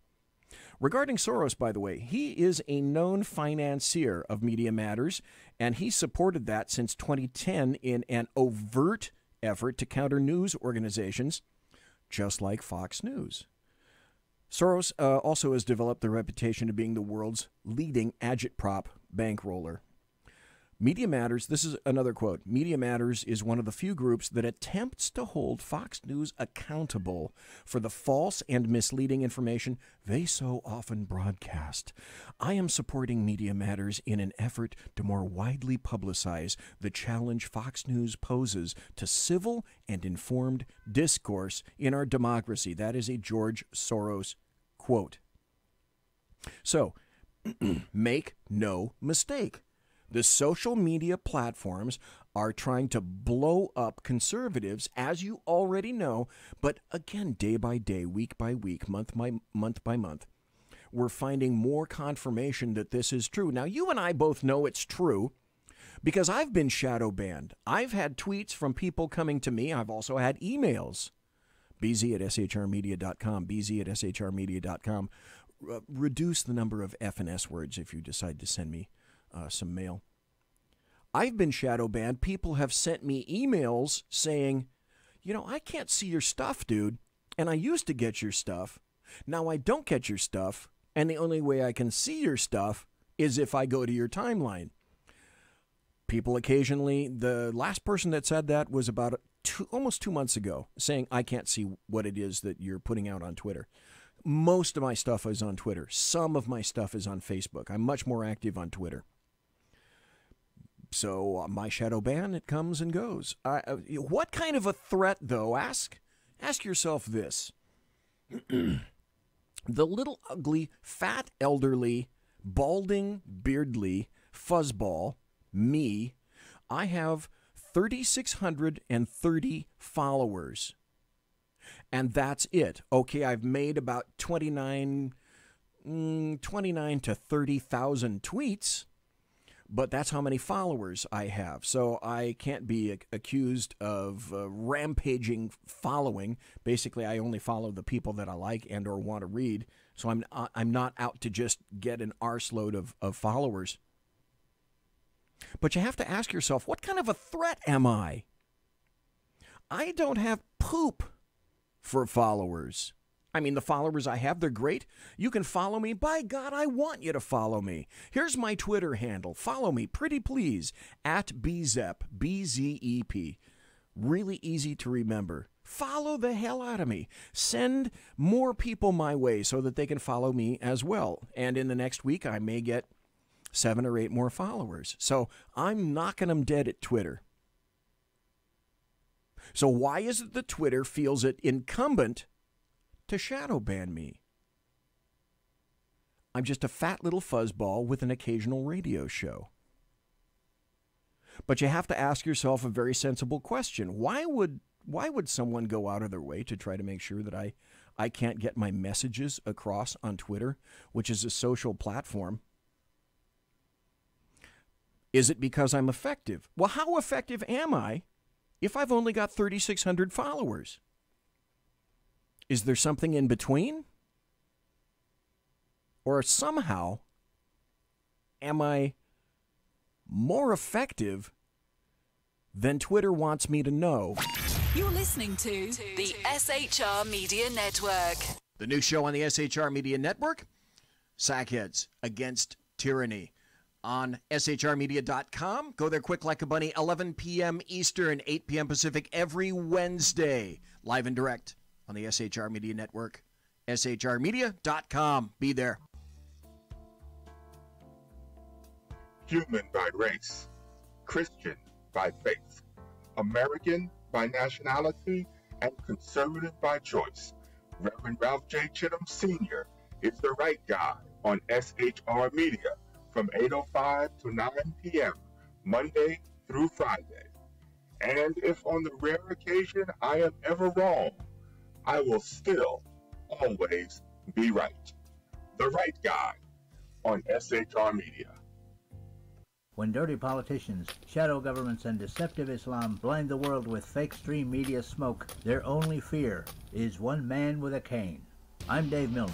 Join me through shrmedia.com, highplanestalkradio.com, and the Western Free Radio Network at Spreaker, YouTube, and iTunes for a different perspective weekly on the Unpleasant Blind Guy. And catch me on Jeff Mitchell's EDL Radio on blogtalkradio.com. There's no surrender ever. Because truth is not always pleasant. Hey, this is Michael Wright. And I'm Shannon Wright. Join us for The Right Way with Shannon and Mike, Monday through Thursday from 7 to 9 a.m. right here on SHR Media. Why are they joining us? For fun things like sports, politics. Oh, maybe some news and entertainment? And all kinds of other things. Money and recipes and events, all kinds of stuff. Yeah, so join us Monday through Thursday, 7 to 9 a.m. here on shrmedia.com. Hey, who's going to take Sean's chair? I'll run the buttons if you want. The what? The slider the thingies. Those what? Things. We have those? Yeah, right over there. Where? It's on the board. That damn technology. Fucking technology. I know. What are we going to call it? Call what? The show. What? The show. What show? The new show, Wednesdays. Every Wednesday on shrmedia.com. 11 p.m. Eastern, 8 p.m. Pacific. Sackheads. Against tyranny. There you Against go. Against tyranny. I like that. Let's do it. You guys are porked. Hello. I'm Tim Hart. I'm the guy BZ hires, due to his shameless contract with the SHR Media Network, to voice his promos. He'd like me to tell you that the bloviating Zeppelin's Berserk Bobcat Saloon radio show can be found on SHR Media Network, Spreaker, and YouTube every Tuesday and Thursday night at 11 p.m. Eastern and 8 p.m. Pacific, featuring right thinking from a left brain and doing the job the American media maggots won't. You'll find that the speech is free, but the drinks are not. There, in the saloon, just when safety pin manufacturers are running out of metal for the diapers of the leftists, BZ is sending his personal drones of freedom into the wheelhouses and ossicles of lovers of sovereignty and liberty nationally and globally. Broadcasting behind enemy lines in occupied California, BZ swears that no rights were harmed in the making of this promo. It's your business diva here, Melanie Collette. I am inviting you to a front row seat as I discuss some of the most intriguing details of wealth and finance with today's movers and shakers in the world of business. Listen in and discover financial truths on a global, domestic, and household scale. Uncover topics that will impact your wallet today and in the future. Money Talk with Melanie airs Monday through Friday, 5 p.m. East, 2 p.m. West, right here on SHR Media and High Plains Pundit Talk Radio. You can't afford to miss it. Conservative media done right. You're listening to the SHR Media Network. Ladies and gentlemen, boys and girls, children of all ages, it's the final half hour, the final 25 minutes, the final segment of the Bloviating Zeppelin's Berserk Bobcat Saloon radio show, live and direct right here from the SHR Media Studios in the sumptuous and palatial SHR Media Studios. I'm the Bloviating Zeppelin. This is the Berserk Bobcat Saloon radio show. For the first hour, we had Jeff Dunetz of lidblog.com. What a guy, what a trooper. Thanks again to Jeff. We were talking about social media. We were talking about the influence of George Soros. There were some other stories that I read to you and told you, regaled you. I'm going to have another one coming up as soon as I put this over here. I'm going to have another story coming up about some people that are starting to push back. This might be effective. It might not be very effective. I'm going to tell you that story right after this. This is the newest Kurt Schlichter article, and I had Kurt Schlichter on last Thursday. Kurt Schlichter, he was on for an hour. What a great guy. It was a laugh riot. I had a great time. Got to have him back. His book is going to come out next month about militant normals. I'm going to pick up a copy. I would recommend that you do that as well. His newest article is called, "It's Time for a Conservative Purge." What does Kurt Schlichter mean by a conservative purge? You typically don't grow a movement by subtraction, but it's become clear that some prominent figures in the world of conservatism are negative numbers. They are net liabilities, and we need to boot them out of the big tent or they'll keep stinking up the place. We need to clean house, to send the cruise shilling hacks, whiny geebos, and the careerist dillweeds of Conservative Incorporated packing. Mitt Romney, Ben Sass, and others, I'm looking at you. We need a purge. Let's be clear, I'm not talking about one of those purges like in that stupid Purge movie series where we would hunt the Frito-Cons dorks for sport.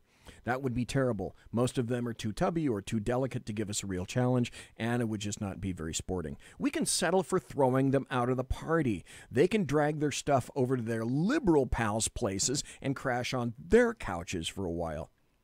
One of the many things about the Trump era is the great clarification that it has provided. His rise, which challenged the establishment's iron grip on power, clarified who was truly conservative and who was just pretending to be conservative as a career move.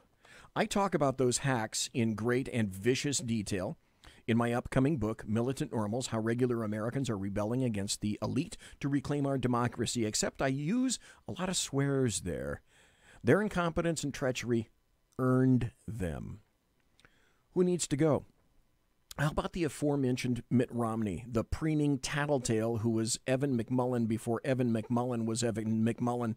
We just didn't know it yet. And to think that a lot of us voted for him in 2013, I'm one of them, by the way.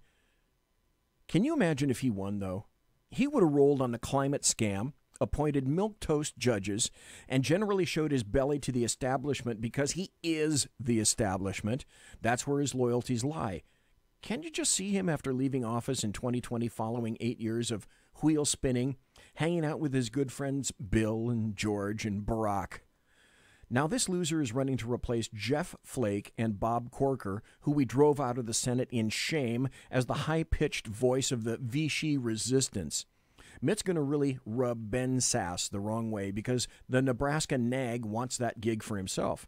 Sass loves talking about how Trump, and by extension us, fails to meet his exacting standards for decorum, decency, and defeat in the fight against progressivism. Mitt threatens to steal his strange new respect spotlight and watch those two have the world's most passive-aggressive, mean girl fight for the mantle of leadership of the anti-Trump GOP Senate contingent.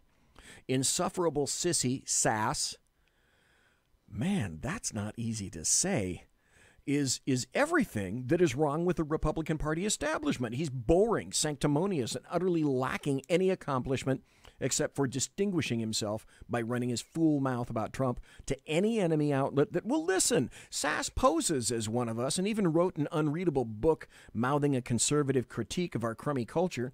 The first line is, and I'm not kidding, Sheryl Crow rocketed to stardom in 1996 on the strength of a single paradox. If I ever write something that awful, please hunt me for sport. In any case, his tiresome tome illustrates the problem. He writes a book about the culture war, then gets his panties all in a bunch when we elect someone who's finally willing to fight it. These guys need to go because they aren't interested in winning. They are interested in maintaining the status quo. Conservative Inc.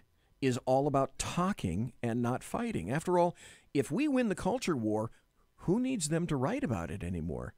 Victory means the donations dry up and they'll have to get real jobs like us normals. That just won't do. By the way, my dream is for Ben Sass to write an epically fussy review of militant normals in the Dying Cruise Trip brochures, that is the Weekly Standard, which I can then proudly wear like a medal. Let me help start it off. Quote, "This vulgar ruffian, Kurt Schlichter, is not who we are, and his book made me cry because he was mean to George Will." America's two political parties, I don't count the ideological Dutch oven that is the Libertarians or the Maoist Mongoloids of the Greens, as parties. America's two political parties are changing. Their coalitions are shifting dramatically, and we are now seeing an outsider party of conservative populists, the GOP, and one of insider leftists, Democrats, develop. Of course, this leaves a lot of people who are only nominally within their traditional party. Lots of people no longer fit where they grew up. How many ex-Democrats voted to make Trump president? And how many ex-Republicans collaborated with Felonia Milhouse von Pantsuit at the ballot box? So until we complete the purge, we'll have treacherous elements within the GOP who should fess up to their embrace of liberalism but can't, because then they'd be totally cut off from their cushy gigs. The problem is not people with criticisms of Donald Trump. He's not an ideological conservative, so we need to keep him focused. It's the people who hate the normals who now use the GOP as their vehicle for representation. They should depart. So we're seeing a great sorting. To put it in terms millennials can dig, think of a Harry Potter sorting hat that says, you won't fight hard to defund people who are killing babies. You think it's cool to diss the flag at football games. You're happy to teach non-submissive conservatives being silenced by liberal tech companies, write stuff that no one reads, and have strong opinions about Star Trek. Yes, you are never Trump. I know you want to be GOP, but you are Democrat. The magic hat is right. They're no longer Republicans, and when they pretend to be, they misinterpret who we really are. Jennifer Rubin is not a conservative commentator, no matter how often the liberals call her that. She's a lib. Brett Stevens is a lib. Ahoy, people. Bill Kristol is a lib. They all tried to fake conservatism to get where they are, then freaked out when they figured out that us normals are actually serious about all this stuff and that we are not going to wait forever for the likes of them to make it happen. So when we toss them out, they should be sent off wearing scarlet letters, IWYGT. I'm why you got Trump. These people are no loss to our party. Their subtraction is actually addition. Two words for the pseudocons who aren't happy with where the GOP is today because the party, for better or worse, is the organized political engine of conservatism. Get out. And be happy that we're not going to hunt you for sport. Today's article by Kurt Schlichter. Let's go back to the social media. Then I want to kind of wrap with a report that I bet you didn't hear about. Kind of saving the best for last. At least I'm saving the report I'm pretty sure you haven't heard splayed all across the tops of the folds of newspapers, whatever the hell those things are, or the tops of various internet sites. You're not going to read this. But first, more information about Facebook and some people that they're in trouble with dad and they're in trouble with mom. Not regular trouble. I'm talking about big trouble. Maybe it's in Little China. I don't know. Oddly enough, BZ is quoting a New York Times article. See, aren't I terribly egalitarian tonight? I sure as hell am. Hey, I told you a CNBC headline. I gave you a CNN headline. Now I'm giving you a New York Times headline. And these people are going to be in trouble. Dozens at Facebook unite to challenge its intolerant liberal culture. If I had a producer after you heard intolerant liberal culture. Hello? Producer. See, that's another reason that I don't have a producer. Dozens at Facebook unite to challenge its intolerant liberal culture. San Francisco. The post went up quietly on Facebook's internal message board last week titled, "We have a problem with political diversity." It quickly took off inside the social network. "We are a political monoculture that's intolerant of different views." Ooh, somebody is going to get spanked. And then there's a name. Worse yet. Brian Amerige, or Amerige, Amerige. Sorry for spelling it, dude. People are going to be showing up at your house. A senior Facebook engineer wrote in the post, which was obtained by the New York Times, "We claim to welcome all perspectives, but we're quick to attack, often in mobs, anybody who presents a view that appears to be in opposition of left-leaning ideology. Facts and fucking evidence." And even Facebook is starting to acknowledge it internally in a memo that they didn't want leaked. Since the post went up, more than 100 Facebook employees have joined Mr. Amerige to form an online group called FBers for Political Diversity, according to two people who viewed the group's page and who were not authorized to speak publicly. The aim of the initiative, according to Mr. Amerige's memo, is to create a space for ideological diversity within the company.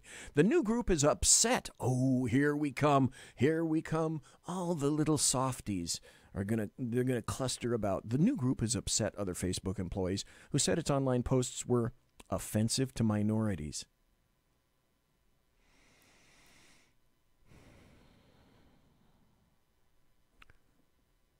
Diversity of opinion is offensive to minorities.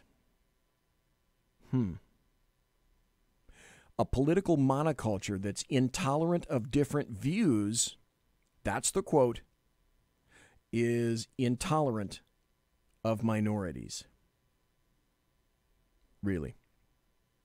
Offensive to minorities. Here we go to the crux of the biscuit. One engineer who declined to be identified for fear of retaliation said several people had lodged complaints with their managers about FBers for political diversity and were told that it had not broken any company rules. Another employee said the group appeared to be constructive and inclusive of different political viewpoints. Mr. Amerige did not respond to requests for comment. The activity is a rare sign of organized dissent within Facebook over the company's largely liberal workplace culture. This is the New York Times writing about Facebook's largely liberal workspace culture.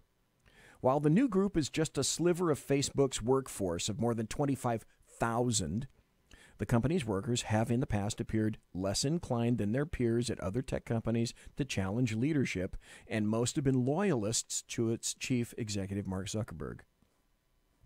But over the past 2 years, Facebook has undergone a series of crises, including the spread of misinformation by Russians on its platform and the mishandling of users' data.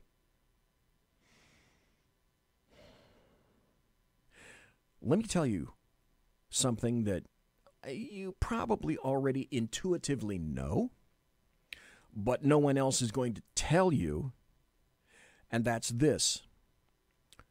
Google and Twitter and Facebook all share your data.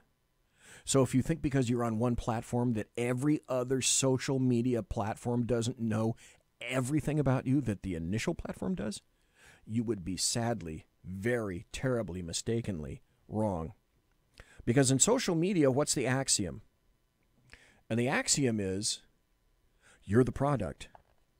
On social media, you're the product. You are being used as the product. It's you. And what's the benefit to you? The benefit is you get to communicate with people. The benefit to them is they get to sell your data and then arrange to target you with ads, etc. That's a story for another day. That opens up another door that I just don't have the time to walk through right now because I got about 10 minutes left in the show. I want to finish with this story. This is the one that I said you had not heard. This is a headline. Just came out, I think, late last night or early today. No, yesterday, I'm sorry. Bombshell. That's funny. Did you hear the bombshell land? I didn't. Did you hear it covered by CNBC or MSNBC, CBS, NBC, ABC, or CNN? No, you didn't. Bombshell. FEC records. Why isn't she in court? Why isn't she in an orange jumpsuit? FEC records indicate Hillary Clinton illegally laundered $84 million. That's funny. Do FEC records show that Donald Trump laundered or illegally laundered $84 million? If those two names were reversed, when would you hear the end of this story? And the answer would be not until late 2019. Bombshell. FEC records indicate Hillary Clinton illegally laundered $84 million. The mainstream media took no notice of a federal court filing that exposes an $84 million laundering conspiracy Democrats executed during the 2016 presidential election. The press continues to feed the dying Russia collusion conspiracy theory, spending Friday's news cycle regurgitating Democrat talking points from the just-filed Racketeer Influenced and Corrupt Organizations Act lawsuit against the Trump campaign, WikiLeaks, and Russia. Yet, the mainstream media took no notice of last week's federal court filing that exposes an $84 million money laundering conspiracy the Democratic National Committee and the Hillary Clinton campaign executed during the 2016 presidential election in clear violation of federal campaign finance law. A federal court filing. This isn't an allegation. This isn't a hint. This isn't a suggestion. This is an actual federal court filing that exposes an $84 million money laundering conspiracy between the DNC and the Hillary Clinton campaign. That lawsuit, filed last week in a D.C. district court, summarizes the DNC Clinton conspiracy and provides detailed evidence from FEC, the Federal Election Commission, filings confirming the complaint's allegations that Democrats undertook an extensive scheme to violate federal campaign limits. Stop. Where's the investigation? Why isn't this top of the fold, talked about, exposed? You know why. It's the LDAM, leftists, Democrats, and the American media maggots. The American media maggots run the press. They're doing the job of the Democrats and the leftists, and they all work in a triumvirate together.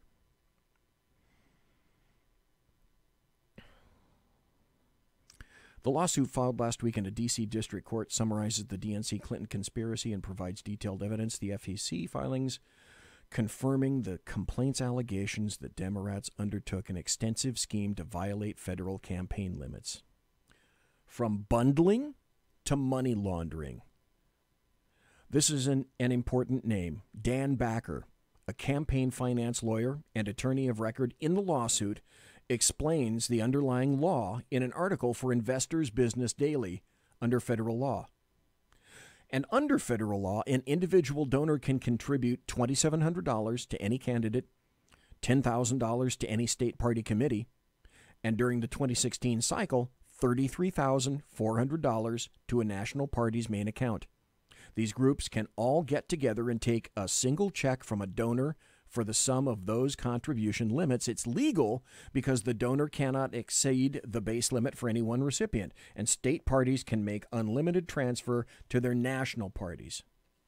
That legal loophole allows bundlers to raise large sums of money from wealthy donors, more than $400,000 at a time, filtering the funds to the national committees. Democrats and Republicans alike exploit this tactic, but once the money reaches the national committees, Other limits apply.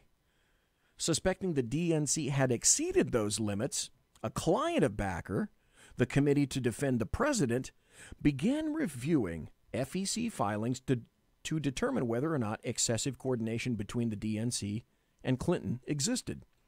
What Backer discovered, as he explained in an interview, was much worse. This is his quote. There was extensive evidence in the Democrats' own FEC reports, when coupled with their own public statements, that demonstrated massive straw man contributions papered through the state parties to the DNC and then directly to the Clinton campaign in clear violation of federal campaign finance law. But you're not hearing about that, and nobody's being investigated. On behalf of his clients on December 15, 2017, Backer filed an 86-page complaint with the FEC, asking the FEC to commence enforcement proceedings against Hillary Clinton, her campaign, and its treasurer, the DNC and its treasurer, and the participating state Democratic committees. The complaint and an attached exhibit consisting of nearly 20 pages of Excel spreadsheets detailed the misconduct and provided concrete evidence supporting the allegations. In short, this is what happened. It's a shell game with millions of dollars. And I'm going to have to wrap this up. But if you want to read this article, just kind of put this in your little mental tickler file. That the story is from the New York Times. And the heading is FEC records, or just put it in your favorite search engine. Hillary Clinton and FEC records and 84 million. And you're going to get this story. During the 2016 presidential election, Hillary Clinton, the DNC, and participating state Democratic committees established the Hillary Victory Fund, HVF, as a joint fund rating committee to accept contributions from large donors, some exceeding $400,000. But again, the deal of this is FEC records indicate the Hillary Clinton campaign illegally laundered $84 million. Where is this being touted near and far, not just on social media, but on all the immediate media forums? And it's not. And if you want any evidence whatsoever of any and all bias against conservatives by the American media maggots, you have to look no further than that. We're undergoing a soft coup, and no one is helping. Monsieur! Es ein Wort!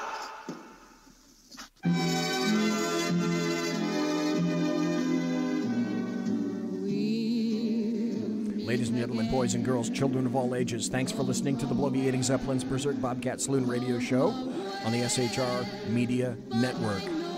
You know, if you want to contact me, you can find me on Twitter at bzepp and on my blog at bloviatingzeppelin.net. I don't write 3 times a day, but I do write at least once a day on that. As I said, my email is bz@shrmedia.com. My intro music is by Possessed Tranquility. You can find them at reverbnation.com. Promotional consideration is by the Lockheed Martin Skunk Works and by the Boeing Company. If it ain't Boeing, I ain't going. And also by Pratt & Whitney Engines Thrust. You can trust. Thanks also to my personal KC-135 Kettle One refueling team with whom I shall be consorting in less than an hour. And I want to thank you for listening to Jeff Dunetz in the first hour. Thanks to Jeff for being here. Thanks to you for listening live, listening in chat, engaging in chat, listening in podcast. Tomorrow is Friday. Woohoo! The weekend, the Labor Day weekend. So I'll tell you what, God bless you. God bless this country. All of you. Take care. Be safe.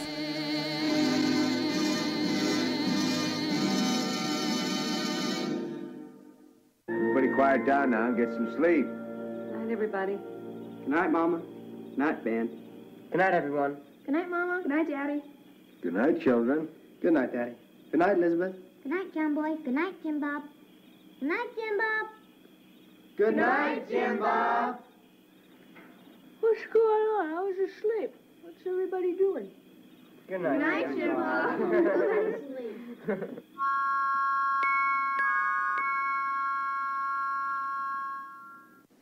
Good night, and good luck.